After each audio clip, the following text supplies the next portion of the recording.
नमस्कार मित्रांनो, स्वागत आहे महाराष्ट्राच्या फ्युचर ऑर्बिट या आपल्या युट्यूब चॅनलवर. मी डॉक्टर सूर्यकांत शिंदे. आपण 10वी नंतर ज्यांना इंजिनिअरिंग मध्ये इंटरेस्ट आहे अशांसाठी आजचं हे स्पेशल सेशन ठेवलंय किंवा आपण त्यांच्यासाठी चर्चा करणार आहोत. 10वी नंतर जर तुम्हाला इंजिनिअरिंग करायचंय हे डोक्यामध्ये असेल तर तुमच्या समोर पर्याय काय आहेत, तुम्ही कुठल्या वेने घेतल्यानंतर त्याचे फायदे काय आणि तोटे काय याबद्दल सविस्तर चर्चा आपण या व्हिडिओमध्ये करणार आहोत. मुळात 10वी झाली की इंजिनिअरिंग करायची असेल तर एक मोठा ग्रुप जातो पीसीएम ग्रुपिंगला किंवा पीसीएमच्या वाटेवर. मग 11वी 12वी 2 वर्ष घासतो, सीईटी जेईचं चक्कर आहे आणि त्याच्यानंतर मग तो इंजिनिअरिंगच्या ऍडमिशनसाठी एलिजिबल व्हायला लागतो. याच्यानंतर दुसरा जो ढोबळमानाने रस्ता अवलंबला जातो तो आहे पॉलिटेक्निकचा. मग 10वी नंतर 3 वर्षाचं पॉलिटेक्निक करा, 3 वर्षाच्या पॉलिटेक्निक नंतर परत इंजिनिअरिंगच्या दुसऱ्या वर्षाला ऍडमिशन घ्या आणि त्याच्यानंतर तुमची डिग्री इंजिनिअरिंग तुम्ही कंप्लीट करून ऍज अ इंजिनियर मार्केटमध्ये किंवा ऍज अ जॉब पर्पज तुम्ही रेडी व्हायला लागता. याच्याशिवाय काही जण काय करायला लागतात, 11वी 12वी परत 3 वर्षाची बीएससी आणि परत इंजिनिअरिंगच्या सेकंड इयरला ऍडमिशन घेऊन एक थोडासा लंब्या रूटनं परत इंजिनिअरिंग कंप्लीट करून यायला लागतात. काही जण आयटीआय करतात 2 वर्षाचा, आयटीआय केल्यानंतर सेकंड इयर पॉलिटेक्निकला ऍडमिशन घ्यायला लागतात, परत 2 वर्षाचा ते डिप्लोमा कंप्लीट करतात आणि परत 3 वर्षाची डिग्री इंजिनिअरिंग करायला लागतात. तुम्ही घास असा खा नाही तर असा फिरून खा. तुम्हाला इंजिनिअरिंग कंप्लीट करायचंय तर नंबर ऑफ वेज आहेत, पण मार्केटमध्ये सगळ्या बीटेक किंवा बीई ह्या दोन्हींचं इक्वालंट तेवढंच आहे. बरं, हे ठरलेले ढोबळ रस्ते मी तुमच्या समोर सांगितले. याच्याशिवाय आणि या सर्वांपेक्षा एक फायदेशीर रस्ता जो आहे ज्याला आपण इंटिग्रेटेड म्हणतोय त्याबद्दलही आज आपण या व्हिडिओमध्ये पाहणार आहोत. कदाचित ते तुमच्यासाठी कम्प्लिटली नाविन्यपूर्ण असेल आणि खास त्यासाठीच आपण हा व्हिडिओ पूर्ण पहा. सगळ्यात तुलनात्मक रस्त्यानं आपण पाहूयात आणि नंतर तुम्हाला लक्षात यायला लागेल की इंटिग्रेटेडचा रस्ता as compare to all other way better का आहे. आपण सुरुवातीला 11वी 12वी विषयी चर्चा करूयात. 11वी 12वी मध्ये 2 वर्ष कॅन्डिडेट इंजिनिअरिंग तर करायचंय म्हणून ऍडमिशन घेतो, पण 2 वर्ष तो काय करतोय, फिजिक्स, केमिस्ट्री, मॅथ यांचे या क्लासहून त्या क्लासवर, त्या क्लासहून त्या क्लासवर चक्कर मारतोय, सीईटीचे पेपर सॉल्व्ह करतोय, जेईचं प्रेशर घेतोय. काही काही ठिकाणी तर मायबाप स्वतः सहित एखाद्या तालुक्याच्या ठिकाणी, जिल्ह्याच्या ठिकाणी जातात. महाराष्ट्रामध्ये लातूर, नांदेड सारखे कित्येक शहरं उगवतात क्लासेसच्या नावाखाली. क्लासेसची फीस काही लाखांच्या घरात. क्लासेस वाईट आहेत असं मी म्हणत नाहीये, परंतु त्याच्यातून तुम्हाला हाती काय लागतंय याचा जर विचार केला तर मग मात्र कुठंतरी मन सुन्न व्हायला लागतं. काबाड कष्ट करून, रक्ताचं पाणी करून, कष्ट करून मायबापांनी जमवलेली पैपे तुमच्या शिक्षणापायी तुमच्यावर खर्च केला जाते. का तर कुठंतरी तुमचं भविष्य सुखकर व्हावं. प्रत्येक एक उन्हात अनात राबलेल्या बापाचं स्वाद स्वप्न काय असतं की आपल्या लेकराला कुठंतरी पुढं काहीतरी त्याला सावलीची नोकरी मिळावी, तो त्याच्या आयुष्यात सुखी व्हावा, किंवा आपण जे आयुष्यभर काबाड कष्ट केलेत निसर्गानं आणि सामाजिक व्यवस्थेनं किंवा आपल्या शासन व्यवस्थेने जी आपली दुरावस्था केली याच्यातून आपल्या लेकराची तरी सुटका व्हावी, कुठंतरी तो एक चांगला इंजिनियर व्हावा, साहेब व्हावा, म्हणून मोठा व्हावा. ह्या एका क्षुल्लक स्वप्नापायी किंवा ह्या एक सर्वसाधारण स्वप्नापायी आपलं सर्वस्व पणाला लावायला मायबाप तयार असेल. यात गैर काहीच नाहीये. कुठल्याही सर्वसामान्य कुटुंबातल्या प्रत्येक आई वडिलांच्या डोळ्यातली ती चमक, ती स्वप्न त्या मुलाला प्रेरित करायला लागतात अभ्यासासाठी. मुलंही जीवघेणी मेहनत करतायत, परंतु जर तुम्हाला इंजिनियरच व्हायचंय तर 2 वर्ष या रॅट रेसमध्ये पळल्यानंतर सुद्धा तुमच्या हाताशी आउटपुट येतं काय, तर इंजिनिअरिंग साठीची एलिजिबिलिटी. म्हणजे तुम्ही ऍज अ इंजिनियर स्वतःला डिग्री इंजिनिअरिंगसाठी ऍडमिशन घ्यायला एलिजिबल व्हायला लागता. ओके, मग याच्यातही नंबर ऑफ स्टेजेस आहेत. म्हणजे IIT, IIM पासून पार जे काही COEP सारखे number of path, number of ways तुमच्या जवळ आहेत, खुणावणाऱ्या करिअरच्या संधी आहेत. हा एक रस्ता झाला किंवा हा एक सगळ्यात जास्त वापरला जाणारा एक रस्ता झाला. परंतु यामध्ये तुम्ही 2 वर्ष इंजिनिअरिंग मधलं टेक्निकल एज्युकेशन किंवा प्रॅक्टिकल ओरिएंटेड नॉलेज तुमच्याजवळ 0 असतं. तुम्ही 2 वर्ष फक्त स्वतःला इंजिनिअरिंगच्या प्रवेशासाठी पात्रता सिद्ध करण्यात खर्च करतायत. मग याच्यामध्ये तुमच्या आयुष्याची 2 वर्ष जातात, आई वडिलांचे कित्येक लाखो रुपये जातात.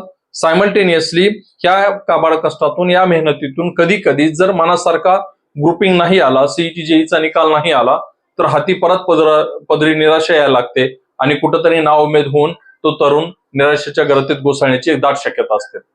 हा एक मार्ग आपण याच्यात पॉझिटिव्हच घेऊ, पण तुलनात्मक दृष्ट्या दुसरा पाथ आहे पॉलिटेक्निकचा.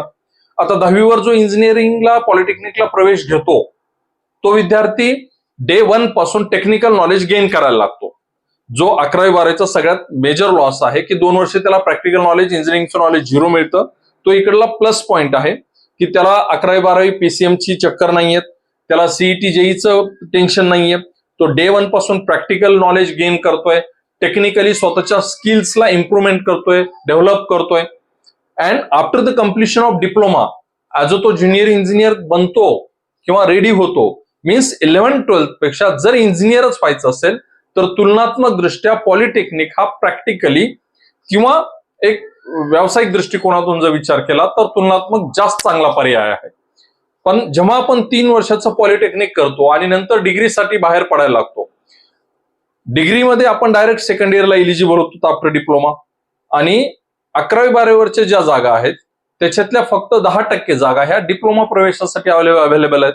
सायमल्टेनियसली जे स्टुडंट्स फर्स्ट इयर मध्ये फेल व्हायला लागतात आणि सेकंड इयर मध्ये त्यांना एटीकेटी भेटत नाही किंवा फेल्युअर झाल्यामुळे त्यांचं ऍडमिशन होत नाही, अशांच्या ज्या काही व्हॅकंट जागा आहेत अशाही जागेवर डीएसवायचे किंवा डिप्लोमा करून आलेले विद्यार्थी ऍडमिशन घेऊ शकतात.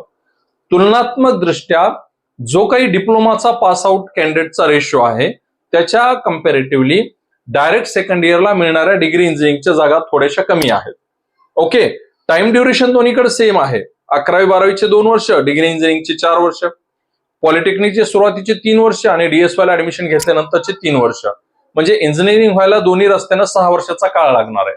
पण जे तुम्ही एज्युकेशन 3 वर्ष पॉलिटेक्निकमध्ये घेता, तुम्ही कुठल्याही युनिव्हर्सिटीचा, कुठल्याही युनिव्हर्सिटीमधल्या कुठल्याही ब्रँचचा सिलेबस काढून बघा, जो सिलेबस तुम्ही डिप्लोमामध्ये कव्हर केलाय त्याच्या 60 ते 70% ऍज इट इज सिलेबस तुमच्या डिग्री इंजिनिअरिंग मध्ये रिपीट होतो. म्हणजे तुम्ही सुरुवातीला 3 वर्ष घेतलेलं शिक्षण ऍज इट इज रिपीट करता पुढले 3 वर्ष पण. हा डिप्लोमा मधला ड्रॉबॅक्स. पहिला ड्रॉबॅक जागांची कमतरता आहे किंवा जागांची थोडीशी कम्पॅरेटिव्हली क्वांटिटी कमी आहे, आणि दुसरा तुमचा सिलेबस रिपिटेशन्स होतोय. म्हणजे तुम्ही तुमचे तरुणाईतले 3 वर्ष रिपीट तेच सेम एज्युकेशन करण्यासाठी 30 to 35% एक डेप्थ आहे, हायर कन्सेप्ट आहेत, आणि तुमचं डिप्लोमा टू डिग्री किंवा बीटेक आणि बी ही एक नवीन डिग्री तुम्हाला मिळते. हे ढोबळमानानं वापरले जाणारे दोन्ही रस्ते आहेत. मग एखादा हुकलेला चुकलेला नवशा हौशा गवशा ITI करून डिप्लोमा करून पुन्हा डिग्री इंजिनिअरिंगला येतो, किंवा 11वी-12वी सायन्स करून BSc 3 वर्ष करून पुन्हा डिग्री इंजिनिअरिंगला येतो. अशांबद्दलची संख्या फार 1% 2% आहे. त्याच्यामुळे आपण त्यांच्यावर जास्त वेळ नको हे करायला किंवा त्यांच्याबद्दल जास्त चर्चा करायला नको. पण तो थोडासा तुलनात्मक दृष्ट्या प्रचंड वेळ खाऊ किंवा प्रॅक्टिकली एक प्रॉपर सुटेबल रस्ता नाहीये.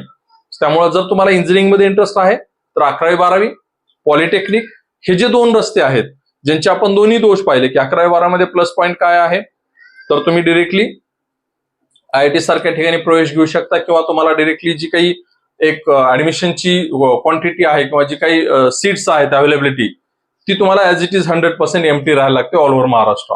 बट डिप्लोमामध्ये ती तुलनात्मक दृष्ट्या कमी राहायला लागते. बट डिप्लोमामध्ये तुम्ही डे 1 पासून तुमचं प्रॅक्टिकल नॉलेज गेन करतायत. टेक्निकली एक इंजिनियर व्हायचा रस्ता तुम्ही आफ्टर 10th ही स्टार्ट केला असतो. 11-12 मध्ये मात्र 2 वर्ष तुम्ही फक्त थेरॉटिकल नॉलेज गेन करण्यामध्ये, ज्याचा डिग्री इंजिनिअरिंग मध्ये म्हणावं तेवढा युज होत नाही, असे 10 ते 15% फक्त युज व्हायला लागतो, असं नॉलेज गेन करण्यामध्ये वेस्ट करतायत. मग याला तिसरा जो ऑप्शन आहे जो मी व्हिडिओच्या सुरुवातीला सांगितला होता तो आहे इंटिग्रेटेडचा. इंटिग्रेटेड मध्ये 11-12 मधलं नेसेसरी फिजिक्स, केमिस्ट्री, मॅथमॅटिक्सचा सिलेबस पण इन्क्लूड होतो. पॉलिटेक्निक मधलं रिपिटेशन्स पण अवॉइड केलं जातं. पण इथं 10वी मध्ये एकदा 10वी झाला की तुम्ही डिरेक्टली ऍडमिशन घ्यायचं, 6 वर्ष डिग्री इंजिनिअरिंग शिकायचं आणि 6 वर्षानंतर बीटेक डिग्री कंप्लीट करून बाहेर पडायचं. म्हणजे तुम्हाला ना सीईटी जेईचं टेन्शन आहे, ना डायरेक्ट सेकंड इयरच्या कॅप राऊंडचं टेन्शन आहे. तुमचं 10वीवरच फायनल बीटेक डिग्रीचं ऍडमिशन फायनल व्हायला लागतं. आणि पण ही संधी महाराष्ट्रामध्ये फार मोजक्याच ठिकाणी अवेलेबल आहे. सुरुवातीला नरसुबाई मुंजाजी मुंबईमध्ये अवेलेबल होती, वर्ल्ड पीस युनिव्हर्सिटी पुण्यामध्ये अवेलेबल होती, संभाजीनगरमध्ये MGM युनिव्हर्सिटीमध्ये स्कूल ऑफ इंजिनिअरिंग अँड टेक्नॉलॉजीमध्ये हा इंटिग्रेटेडचा प्रोग्राम सुरू आहे, ज्याच्यात 10वी झाल्यानंतर तुम्ही डायरेक्ट इंजिनिअरिंगच्या बीटेकसाठी ऍडमिशन घेऊ शकता. 6 वर्ष पूर्ण करा, 6 वर्षानंतर डिग्री घेऊन बाहेर पडा. याच्यामध्ये तुम्हाला B Tech computer science engineering, data science पण एक ऑप्शन आहे. याच्यासोबत B Tech computer science engineering, internet of things, cyber security आणि ब्लॉकचेन टेक्नॉलॉजी हा पण ऑप्शन आहे. आणि याच्याशिवाय जो तिसरा पर्याय आहे B Tech robotics and artificial intelligence आणि सिव्हिल इंजिनिअरिंग. पण याच्यामध्ये तुम्हाला 11वी-12वीची गरज नाही, तुम्हाला पॉलिटेक्निकची गरज नाही, तुम्हाला डायरेक्ट 10वीवर ऍडमिशन, 6 वर्ष डिग्री इंजिनिअरिंग शिकायची आणि 6 वर्षानंतर डिग्री इंजिनिअरिंग कंप्लीट करून मार्केटमध्ये उतरायचं. हा एक तुलनात्मक दृष्ट्या फायद्याचा, रिपिटेशन सिलेबसचं जे काही डिप्लोमा मधलं होणार रिपिटेशन आहे ते अवॉइड केलेला, 11-12चं थेरॉटिकल नॉलेजचा जो काही ड्रॉबॅक आहे तो पण रिमूव्ह करून नेसेसरी फिजिक्स, केमिस्ट्री, मॅथचा सिलेबस इन्क्लूड केलेला हा एक सर्वोत्तम पर्याय आहे. सायमल्टेनियसली ह्याचा दुसरा बेनिफिट काय आहे तर डिप्लोमा टू डिग्री जे काही रिपिटेशन आहे ते अवॉइड केल्यामुळं 30 to 35 न्यू क्रेडिट्स जे आजच्या इंडस्ट्रीची रिक्वायरमेंट आहे, म्हणजे मॅक्झिमम इंडस्ट्रीची ओरड काय असते, कॅन्डिडेटकडे डिग्री आहे पण नेसेसरी स्किल नाहीये, तो स्किलफुल नाहीये. आजच्या इंडस्ट्रीला जे काही 2.4, 3.4 ची किंवा 4.4 ची इंडस्ट्री आहे त्याच्यासाठी सफिशियंट त्याच्याकडे नॉलेज नाहीये. ही जी रिक्वायरमेंट होती किंवा जी काही कंप्लेन होती त्याच्यावर ओव्हरकम करण्यासाठीचे 30 to 35 नवीन क्रेडिटचे ऑप्शन्स अवेलेबल आहेत. आता यापैकी तुम्हाला जो सुटेबल वाटतो तो तुम्ही पाथ चूज करा आणि त्याच्यानुसार तुम्ही तुमचा पर्याय निवडा. पण याच्यासोबत मी पालकांना काही सजेशन्स किंवा एक इन्स्ट्रक्शन्स देऊ इच्छितो. बाबांनो, तुम्ही मुलाच्याच भवितव्याचा विचार करतायत ह्याच्यात कुठलंही दुमत नाही. कुठलाही पालक मुलाच्या भविष्याचा सर्वोत्तम विचार करेल याच्यात कुणीही तिळमात्र संशय घ्यायचा काहीच आवश्यकता नाही किंवा गरज नाही. पण जॉब जेव्हा तुम्ही ब्रँच चूज करतायत तेव्हा ब्रँच चूज करत असताना तुम्ही आजच्या मार्केटमध्ये कुठल्या ब्रँचची डिमांड आहे किंवा कुठल्या ब्रँचमध्ये जास्त पॅकेज मिळत आहेत या तत्सम गोष्टीकडे फोकस करून त्या विद्यार्थ्याचा मूळ कल काय आहे, त्याची मूळ ओरिजिनल आवड काय आहे याच्याकडे दुर्लक्ष करू नका. मी असे मागच्या 17 ते 18 वर्षापासून याच क्षेत्रात काम करतोय. दरवर्षी 2000पेक्षा जास्त पालकांचा सहवास किंवा कुटुंबाचा एक संपर्क यायला लागतो, त्यांच्याशी चर्चा करायला लागतो. तेव्हा अत्यंत उद्विग्न म्हणतो किंवा आतमध्ये खूप कुठेतरी खोलवर खंत वाटायला लागते की असे कित्येक पालक आहेत ज्याच्यात त्या मुलाचा, त्या मुलीची काडीचीही आवड नसताना किंवा कुठलाही रस नसताना फक्त एखाद्या फील्डमध्ये एका अमुक याला पॅकेज खूप जास्त मिळालं, ओळखीमध्ये पाहुण्यांमध्ये ह्याला खूप जास्त चांगली नोकरी लागली म्हणून यानं पण तीच ब्रँच घ्यायला पाहिजे, अशा अट्टहासानं त्याच्यावरती ब्रँच थोपवल्या जाते. हे कुठंतरी चुकीचं आहे, हे कुठंतरी थांबायला हवं. आणि एकदा जर त्या विद्यार्थ्याची आवड नसेल आणि तुम्ही त्याला त्या ब्रँचमध्ये घालत असाल, कदाचित आई वडील म्हणून तो आदर करतोय किंवा तुमचा प्रत्येक निर्णयच तो करेक्ट ठरून तो तुमचं सर्वस्व ऐकायला तयार होतोय, पण मुळात त्याच्या कोवळ्या मनामध्ये रुजलेली जी काही स्वप्न आहेत तुम्ही त्याला कायमचं फोडतायत. त्याला त्याच्या मनातून, त्याच्या आंतरिक ऊर्जेनं, आंतरिक इच्छेनं जे काही त्याला स्वप्न फुलवायचंय त्याच्यापासून तुम्ही त्याला रोखतायत. आणि याच्यामुळेच कुठंतरी त्याला आयुष्यात खोलवर मला हे नव्हतं करायचं ही एक टोचणी लागायला लागते. आणि याचे पडसाद आता नाहीत लागत, तर जेव्हा तो करिअरमध्ये 4, 5, 6 वर्ष पुढे जातो तेव्हा व्हायला लागतं. आणि मग ना तिथून त्याला मागं फिरता येतं आणि आयुष्यभर त्याला मग ते रडगाणं तहच पुढे ओढत न्यावं लागतं. त्यामुळे शक्यतो पालकांनो तुम्हाला एक कळकळीची विनंती आहे, तुम्ही नक्कीच त्याच्या भविष्याचा चांगला विचार करतायत, पण हा चांगला विचार करत असताना मुळात आपल्या पाल्याचा कल कशात आहे याचा पण कुठंतरी विचार करा. त्याला काय आवडतं त्याच्याशी तशी चर्चा करा. तुलनात्मक कमी पॅकेज असेल तरी चालेल, पण त्याला त्याची आवडीची ब्रँच निवडू द्या. कदाचित थोडंफार पैशामध्ये किंवा सॅलरीमध्ये डिफरन्स येईल, परंतु तो त्याच्या स्वप्नांना आयुष्यात रंग भरू शकेल, त्याला कुठंतरी स्वतःचा स्व सापडेल आणि त्याच्यासारखा आनंद किंवा एक कामामध्ये जी मजा असते ना ती बाकी कशातही मोजता येत नाही. त्यामुळे ती काळजी तुम्ही घ्याल ही नक्कीच अपेक्षा. याच्याशिवाय ज्या काही कोर ब्रँचेस आहेत त्यालाही थोडंसं प्रेफरन्स द्या.